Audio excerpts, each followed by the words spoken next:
O sol ainda nem tinha nascido, mas o sertão já queimava. O vento soprava seco, levantando a poeira vermelha que cobria tudo, das pedras aos rostos calejados dos policiais. Naquela manhã, a Ciosaki se preparava para mais uma patrulha nas caatingas do agreste pernambucano. Mas o que parecia ser apenas mais um deslocamento se transformaria num dos confrontos mais intensos da década. Os rádios começaram a chiar por volta das 5h30. Um agricultor da zona rural de Caruaru havia feito um relato assustado. Tem uns homens armados escondidos na mata, de capuz e colete, tão tomando fazenda e ameaçando tudo que é morador. O comandante Sargento Nóbrega, veterano de 20 anos de Ciosaki, levantou os olhos e respondeu com a calma de quem já tinha visto de tudo. Se tão armados no sertão, tão prontos para morrer. Era essa a filosofia da tropa: resistência, disciplina e adaptação. Aquela unidade nasceu para caçar cangaceiro moderno, quadrilhas que dominavam o interior com violência, emboscadas e medo. O comboio partiu em 5 viaturas, cortando a estrada de terra rumo à zona de Altinho, onde o grupo tinha sido visto pela última vez. Cada policial sabia o que esperar. Calor, sede e o som distante de tiros ecoando nas serras. Mas ninguém imaginava o que estava por vir. Por volta das 9, o sol já era impiedoso. A vegetação da caatinga estalava com o calor. Muitos dizem que o sertão é vazio, mas quem vive nele sabe, o sertão escuta. E naquele dia, a caatinga parecia avisar que algo estava errado. O sargento mandou parar o comboio. Pegou o binóculo, observou o horizonte. Um urubu sobrevoava baixo, em círculos. Lá embaixo tem coisa. O grupo desceu. Armas prontas, olhos atentos, passos lentos. O barulho do mato seco sob as botas parecia alto demais. Avançaram até uma velha casa de taipa, abandonada, escondida entre os mandacaros. A porta estava entreaberta. O silêncio era absoluto. Nem vento, nem pássaros. Aquela quietude que só antecede o confronto. Primeira equipe, pela esquerda.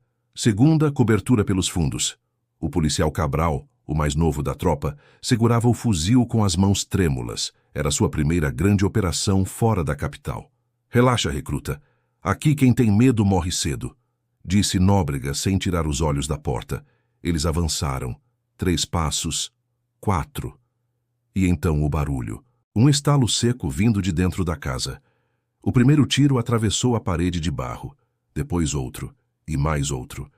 De repente, o velho casebre virou campo de guerra. Os homens da Ciosaki se jogaram ao chão, respondendo fogo. O cheiro de pólvora se espalhou rápido, misturado ao de terra quente. Dentro da casa, vozes gritavam ordens, e o som das balas ricocheteando fazia eco nas serras. Era uma emboscada. Nóbrega se arrastou até uma janela lateral, disparou 2 vezes e gritou: "Cerco neles! Se rendam ou vão virar história de bar." Mas ninguém respondeu. Apenas silêncio. E um assobio curto. Um sinal. Logo em seguida, um dos barris de óleo do lado de fora explodiu. O fogo subiu alto, iluminando o meio-dia sertanejo como se fosse noite. O tiroteio se espalhou pelas pedras, e a patrulha entendeu. Não estavam enfrentando ladrões de gado. Eram profissionais. Homens treinados, usando armas de grosso calibre, escondidos em posições estratégicas. O rádio chia de novo. "Aqui é a base. Estamos sem sinal. Confirme posição, Ciosaki." Ninguém respondeu. O calor, a fumaça e o som dos disparos tomavam conta de tudo. E no meio do caos o sargento Nóbrega sabia. Ou eles venciam aquele cerco, ou seriam engolidos pelo sertão. O fogo se espalhava rápido. O calor das chamas fazia o ar vibrar, e o cheiro de fumaça se misturava à poeira seca. Nóbrega gritou: "Retira o Cabral! Reagrupa pela lateral!" O jovem soldado tossia, coberto de fuligem. Os estalos das balas se misturavam ao crepitar do fogo, tornando difícil saber de onde vinha o perigo. A cada segundo, o velho casebre desmoronava um pouco mais. O sargento puxou o rádio, mas o chiado era ensurdecedor. Sem comunicação, sem reforço, sem mapa. Ali, o comando era o instinto. Eles recuaram para a encosta, buscando cobertura entre as pedras. Do alto, conseguiam ver parte da casa em chamas e 3 sombras correndo pela mata seca. Nóbrega ergueu o binóculo. Vão para a direção de Fazenda Nova e tão levando algo pesado. Cabral perguntou ofegante. Já que a gente faz, sargento? A gente caça. A perseguição começou sob o sol do meio-dia, sem estrada, sem trilha. Só a caatinga com seus espinhos, galhos retorcidos e o som distante de tiros isolados. A Ciozaki avançava em linha, cada homem a 5 metros do outro. Ninguém falava. No sertão até o silêncio denuncia. Depois de 1 hora de marcha, encontraram rastros recentes. Pegadas fundas, marcas de peso arrastado. Algo grande estava sendo levado. Nóbrega se ajoelhou, tocou o chão e disse: "Tão levando armamento pesado, ou dinheiro." Foi aí que tudo começou a cheirar errado. Os criminosos pareciam saber exatamente o caminho da patrulha. Tinham saído minutos antes deles da zona de fogo e deixado sinais falsos para despistar, como se alguém tivesse contado o plano. O sargento olhou em volta desconfiado. Era raro, mas não impossível, informação vazada. E no sertão, traição vale mais que bala. Quando o sol começou a cair, a equipe alcançou uma pequena fazenda abandonada. Havia rastros frescos de pneu e marcas de botas recentes. Tudo indicava que os homens estavam perto. Mas o que chamou a atenção foi o portão. Aberto, como se os estivessem esperando. Entrar informação, e sem barulho. Dentro do curral a poeira ainda flutuava no ar. O silêncio era absoluto, o tipo de silêncio que só o sertão consegue fazer. Um silêncio cheio de coisa não dita. Nóbrega ergueu o punho e fez sinal de parada. Apontou para o chão. Havia algo ali. Um brilho metálico entre a areia. Mina improvisada. Ele gritou. "Recua! É a armadilha!" Mas foi tarde. A explosão jogou todos ao chão. O impacto ecoou pela encosta, e o som se espalhou pelos vales como trovão. A poeira subiu, engolindo tudo. Por alguns segundos, o mundo virou cinza. Cabral abriu os olhos com dificuldade. O zumbido nos ouvidos o impedia de ouvir direito. Viu o sargento no chão, tossindo, coberto de sangue, mas vivo. "Sargento, o senhor tá bem?" "Tuti, mas agora acabou o jogo. Eles estão perto." O rádio voltou a funcionar com chiado. Uma voz fraca do outro lado. "Base Caruaru chamando Ciossac. Identificamos fuga de caminhonete prata, sentido Caetés. Reforço a caminho." Nóbrega limpou o rosto, olhou para o horizonte e respondeu. "Negativo, base. Se esperarem, eles somem no mato. A gente vai cortar caminho e fechar no rio." A tropa se ergueu, ferida, mas de pé. O sol começava a cair, tingindo o céu de laranja, e o sertão, agora em silêncio, parecia observar o desfecho. Era caçada. E no sertão, caçada só termina de um jeito. A noite descia sobre o sertão como um manto pesado. A lua ainda não tinha surgido, e o breu fazia cada passo parecer um risco. O grupo seguiu o curso do rio Ipojuca em silêncio, guiado apenas pelo faro e pela experiência de quem conhece cada ruído da mata seca. Cabral caminhava logo atrás de Nóbrega. Ambos sabiam que qualquer erro seria fatal. O inimigo estava perto e agora, sabidamente, preparado. A poucos metros dali, o som de motor engasgando rompeu o silêncio. A caminhonete prata. Nóbrega ergueu o punho, o sinal universal da Ciossac. Avistar, esperar, agir. Deitaram-se entre as pedras com a vegetação rala servindo de abrigo. Dava para ver 3 homens descarregando algo coberto por lona preta. E entre eles, um detalhe, um rádio igual ao da corporação. "Sargento, como eles conseguiram isso?" sussurrou Cabral. "Ou compraram ou ganharam." O olhar de Nóbrega endureceu. Havia alguém de dentro passando informação.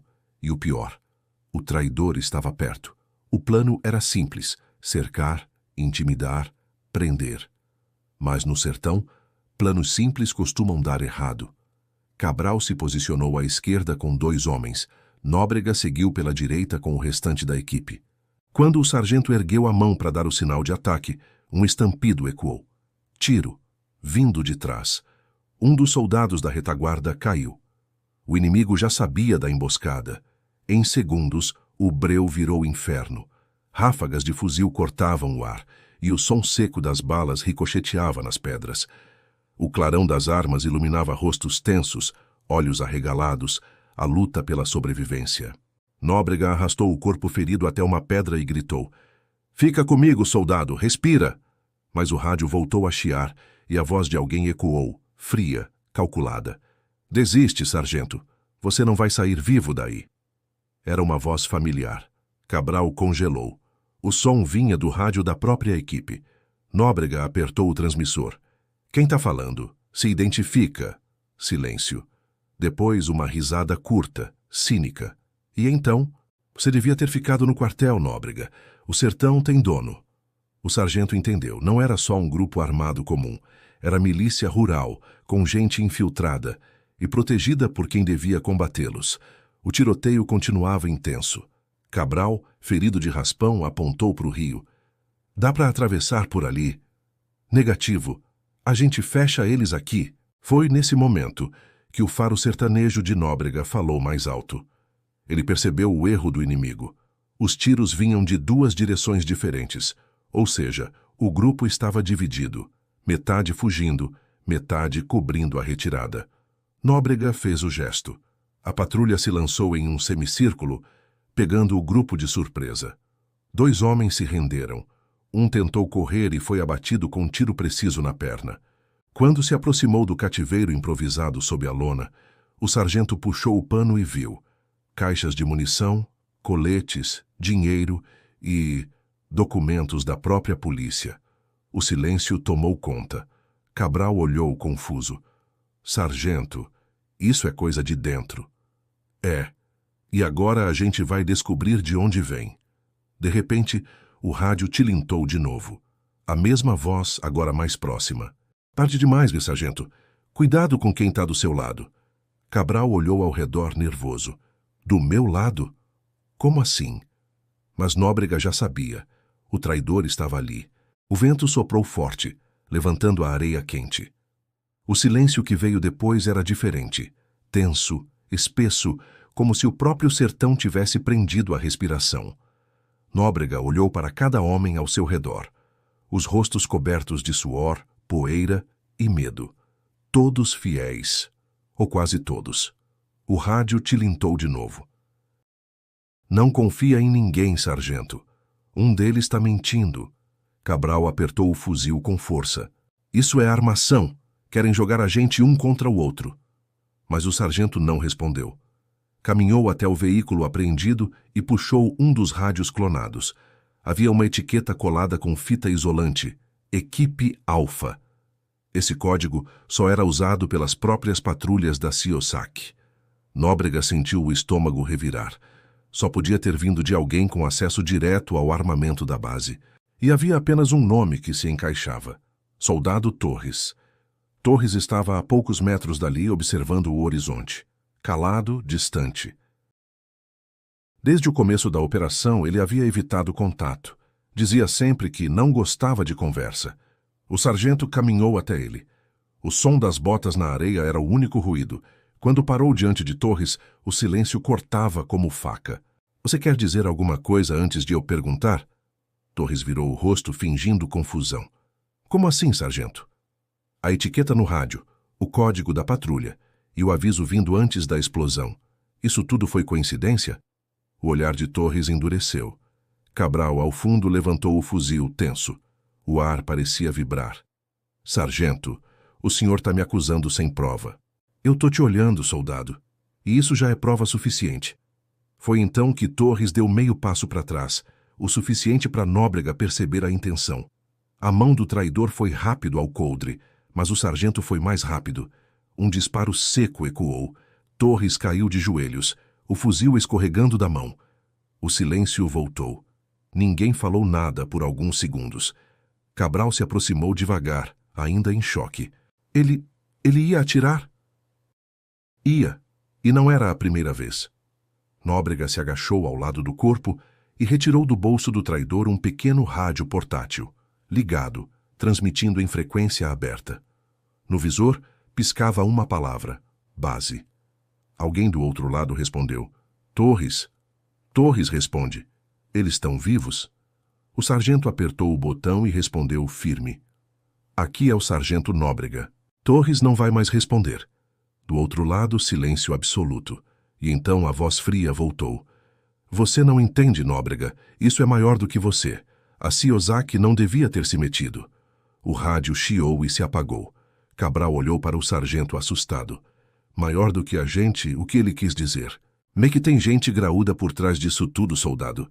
E que hoje a gente só cortou o galho, mas a raiz ainda está viva. A tropa permaneceu ali, em silêncio, observando o horizonte avermelhado. O sertão, cansado, parecia respirar com eles. E naquele instante, Nóbrega entendeu.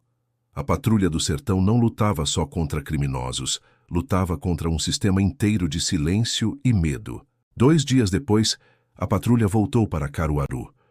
Os rostos queimados de sol, os uniformes rasgados, os olhos ainda carregando o peso do que ficou no mato. O silêncio no caminhão era o mesmo que acompanhava todo homem que já voltou de uma caçada. Silêncio de quem venceu, mas sabe que a vitória não é o fim. Na base, o comando os aguardava. Relatórios foram escritos, depoimentos colhidos, e o nome de Torres foi registrado como baixa em confronto. Nada além disso. Nenhuma menção às conexões descobertas, às mensagens interceptadas, nem ao rádio que ainda guardava a frequência misteriosa. Cabral perguntou em voz baixa: sargento, o senhor acha que vão investigar? Nóbrega demorou a responder: vão arquivar. Sertão não gosta de história complicada. Mas ele sabia que o caso não tinha terminado. As caixas de munição e os papéis apreendidos desapareceram ainda naquela semana. E as patrulhas seguintes começaram a receber novas ordens. Menos incursões, menos perguntas. Aos poucos, a poeira voltou a cobrir as pegadas deixadas naquela operação. Mas para quem esteve lá, a lembrança ficou viva. Cabral, o mais novo da equipe, guardou uma frase que o sargento repetia sempre: no sertão quem cala vive, mas quem fala muda a história. Anos depois, ele contaria essa história aos novatos do batalhão, não como uma lenda, mas como um lembrete, de que o sertão cobra caro de quem tenta fazer o certo, mas também recompensa os que têm coragem de não baixar a cabeça. A patrulha da Chiosaki seguiu sendo temida e respeitada. E mesmo com o passar do tempo, a operação daquele dia continuou sendo sussurrada nos corredores do batalhão, porque ninguém nunca soube quem estava do outro lado da linha de Torres. E até hoje, há quem diga que o eco daquela voz ainda pode ser ouvido quando o rádio chia em noite de calor. O sertão não esquece, só espera. Histórias como essa nos lembram que coragem nem sempre é enfrentar o inimigo armado, mas resistir ao silêncio que protege o errado. A Patrulha do Sertão é uma homenagem a todos os que arriscam a vida em lugares onde a lei é a poeira e o sol castiga igual para todos. História ficcional inspirada em fatos reais. Se você chegou até aqui é porque sente o mesmo que nós. Respeito por quem não foge da verdade. Então, se inscreva no canal Última Patrulha, curta o vídeo e conte nos comentários. O que você teria feito se estivesse no lugar do Sargento Nóbrega?